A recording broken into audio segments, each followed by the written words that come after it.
within kind of a forest school setting. So fire is a really integral part of forest school because it allows those involved to learn new skills and also come together as a group. Often it forms the kind of focal point of any kind of base camp, and it allows participants to get involved with things like gathering firewood, cooking, boiling water on kelly kettles, and eating together around the fire. So it's got a real kind of, it really adds to that sense of community. So there's kind of two things that I'm going to show you today. The first thing I'd like to show you is the skill of firelighting using friction, and that will be using a fire striker. And then the second part I want to show you is how to kind of build a small fire and kind of how to teach that skill and pass that skill on to the group that you might be working with. So there's a couple of things that I like to do before I start a fire with any group, and the first thing you want to do is set up a fire circle. So essentially, if you're in the woods, you would clear an area of earth on the ground so it's nice and clear of any leaf litter, because obviously you don't want anything catching. Alternatively, you could use a fire pit, something like this, or you could even just use a fireproof dish if you're just practicing fire lighting and you're not going to have a big fire.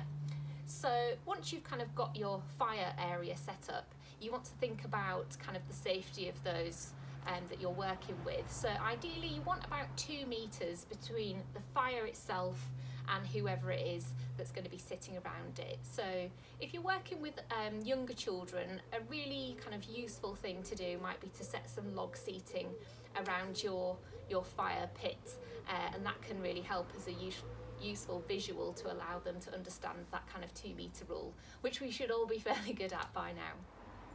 So once you're happy with your fire area, you will want to grab a few little bits of equipment to start our first task, which is going to be practicing fire lighting.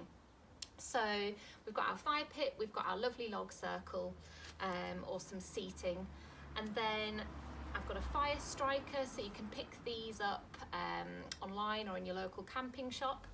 I've got a fire glove, so this is what I would use to feed the fire. I've got some cotton wool, and I've got some cold water there off to the side. So if there is a burn incident, any injury can be submerged straight away and we're not messing around with kind of water in plastic bottles. So the first thing that you're going to do once you've got everything ready is you're going to talk to your group about some ground rules.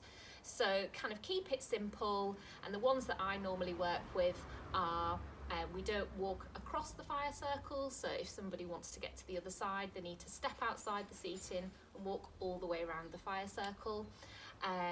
Ideally people stay seated and they're invited up to the fire by the leader. Only the leader feeds the fire, so I would be using my fire glove to feed the fire. And lastly, when people are invited up to the fire, that they adopt something called the respect position. So I'm in the respect position now, so I've got one knee on the ground, I've got one knee up, and ultimately it just means that I'm a bit more stable. So if I was to lose my balance, or if someone was to accidentally knock me from behind, I'm more likely to kind of stop. I'm not going to fall into the fire, I'm more likely to fall to either side. So it's a really kind of useful thing to teach, and you can do it with children as young as 2, get them to adopt this position, which is ultimately just a safety thing. So the first skill that I'd like to show you today, as I've mentioned already, is the art of fire lighting. So for this, you can take some cotton wool. If you've got any Vaseline, you can dab a little bit of Vaseline on there just to kind of help the process, because ultimately you want your participants, whoever they might be, of whichever age, you want them to succeed. So kind of give them everything possible to allow them to do that, because there really is nothing kind of more satisfying of when that spark catches and your piece of cotton wool sets alight. So if you've not used one of these before, if you bought a brand new one, sometimes they have a little bit of a coating there on the outside, so give it a bit of a scratch just to remove that coating, and then it's good to go. So essentially you're going to hold the longer piece still, and you're going to strike down the shaft here onto the cotton wool. So keep this one still and this one does the moving. You might have to play around with the angle to just kind of figure out what's right for you. Some people will get it first time, some people it'll take a lot more practice, but practice makes perfect. And as I say, it's a really nice skill to work on with children of all ages, because it can really kind of teach them that patience and ultimately the satisfaction of when they get it. So to just give you an example, I'm going to keep this still and I'm going to strike down there, and the cotton wool catches the light. So once you've practiced firelighting as a group, you might decide to go to the next stage, which is to have a fire and bringing the whole group together, so a bigger fire.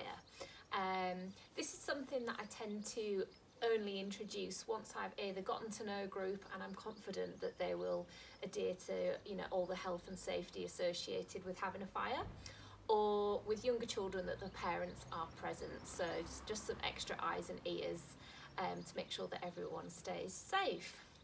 But having a big fire is a really lovely part of Forest School. It's often the highlight of any session, and it's something that you can do with your family, and it's just a really lovely thing to do.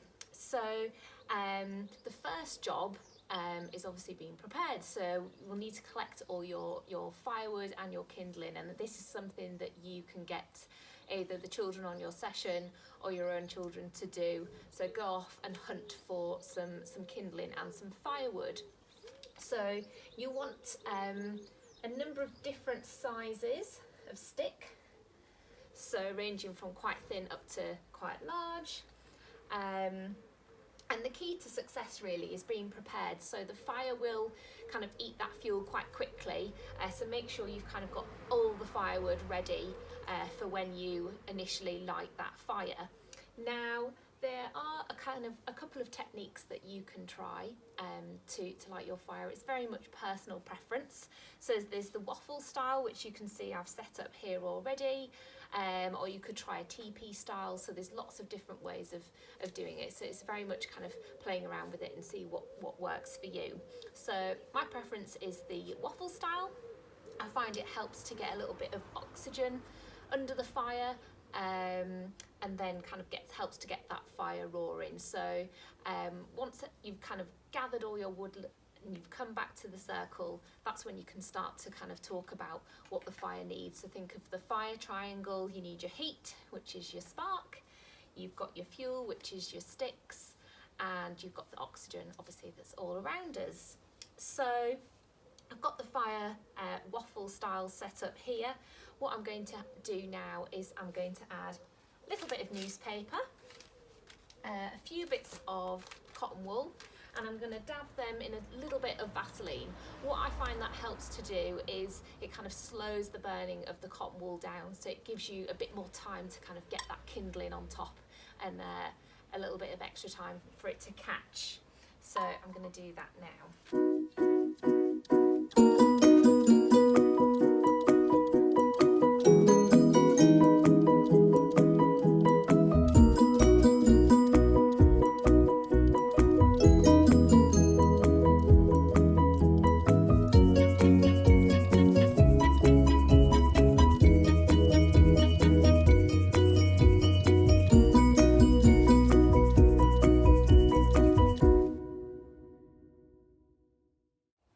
Okay, so I've laid my fire. It's probably not the best fire I've ever built, but I'm going to use my striker and hopefully we can get a nice fire going.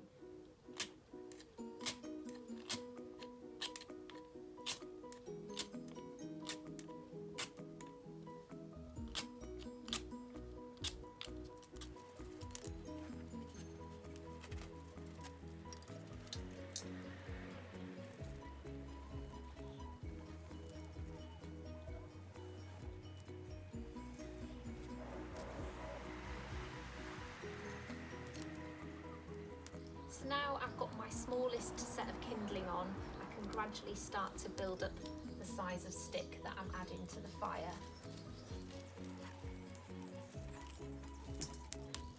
I'm starting to get a little bit bigger, so I'm going to move off to the side.